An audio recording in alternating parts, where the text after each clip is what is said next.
ที่หูจอมมังกำเจอลีป่อมาเป็นเสลูเสมังกำเจอให้ป่อมาเป็นเสลูเสเขาหลุดแพเตินสติเลยเงียนปัญญามีลองตั้งหู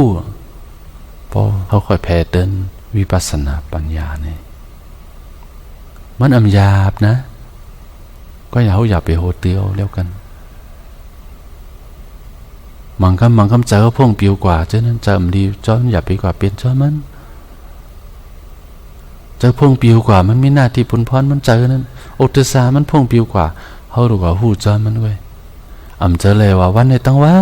นเขาตีมาหูจอมตัวเขาเจอเขา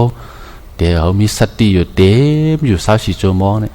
มันไปป่าเต็มเลยมันไปป่าเป็นเลยมันไปว่าถึงจันมันเลยเขาในเป็นกว่าอะไรอันมีสติหูหลีงามนั่นหูไหลดีหลีงามนั่นมีพระยานตาเขาเจ้าก้อยโสดาปานสกตากามเจอเนี่ยยังพ่งปิวนำอยู่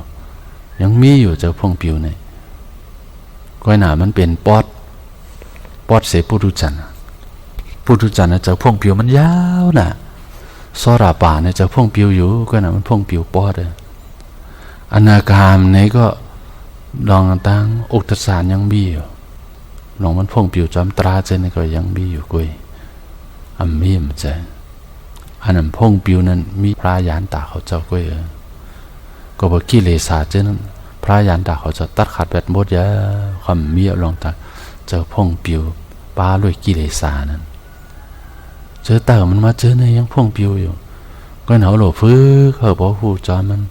มันพ่งปิวกว่าหูจอมันพ่งปิวกำหนึ่งหูจอมันกำหนึ่งพ่งปิว2 กำหูจอมัน2 กำพ่งปิว10 กำเนี่ยก็หูจอมัน10 กำเขาหลบพื้เขาบอกหูจอมเจอพ่งปิวเสนิมเสพ่งปิวเสสักวันนิมเสพ่งปิวเสหูจอมมันเสมันก็เป็นรู้เนี่ยก็หูจอมมันพอหูจอมเจอพ่งปิวเป็นรู้อันนั้นก็ห้องจือว่าวิปัสสนาเนี่ยเยอะเขาตัวตีเงาตรงนั้นนะมันมีลองหักลองจังอยู่นั่นมองพอหันพระเอกป่อมาในก็โอ้ดีใจน่ะว่าดีใจป่อมาดีใจเขามันก็เปลี่ยนเสียรู้เสียเหียนก็หล่อหูใจมันมองพอสัมหันนางเอกออกว่าในก็โอ้ดีใจน่ะเขาหันพระเอกนางเอกของเขาป่อมาเนี่ยดีใจดีใจว่า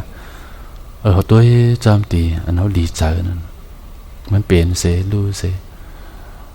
มังกำเนี่ยหันกวนอันมาสั่งให้ป้ายสีมาค้าขายพระเอกนางเอกนะโอ้กุนก่อนเนี่ยดีจังน่ะเขาตัวอยู่ตีเนื้อหนังเนื้อเงาตรงน่ะ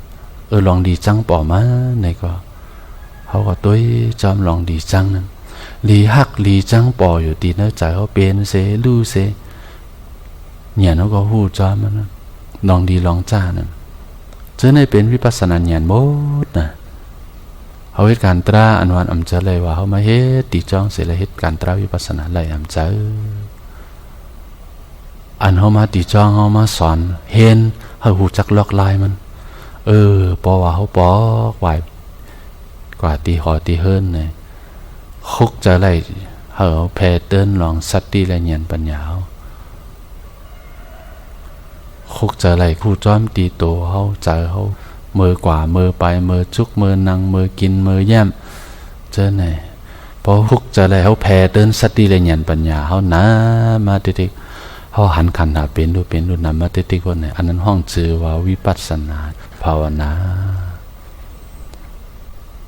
ตาที่เพราะออกปนมนรถไหลนั้นเขาโลมีสติและญาณปัญญาแพ้เดินลองหันขันหาเป็นดูในตัวในใจเขาจิโคต่อปลายตีนเขาเจ้าเนี่ยอันเดอป่อมานี่ก็เป็นเสลือเสใจรีใจให้ป่อมาก็เป็นเสลือเสพอแพ้เดินเขามีลองตั้งหูอันเดียวนะอย่าไปก่อนบัดว่าจอมมันมือย้ำหันขันหาเป็นดูอยู่นั้นมีลองตั้งหูจอมไผ่หลังมันก็ปอยตำรวจว่าจอมอีสังมันเขาหูจอมมันลุกเลี้ยวไปพอหูจอมมันอันมันเป็นลู่ๆเนี่ยเขายางเก้าไปจอมเส้นทางวิปัสสนาภาวนาอยู่ติ๊กยาวเขาโหลดสึกตัวขันหาเป็นลู่ในกว่าติ๊กตัวเพราะหันถึงขันหาเป็นลู่เพราะสุดสังติเจ้าตัวอ่อนสึกตัวตรา ขันถ้าเป็นดูเนื้อตัวเนื้อใจกูเผามันกว่าเสกะ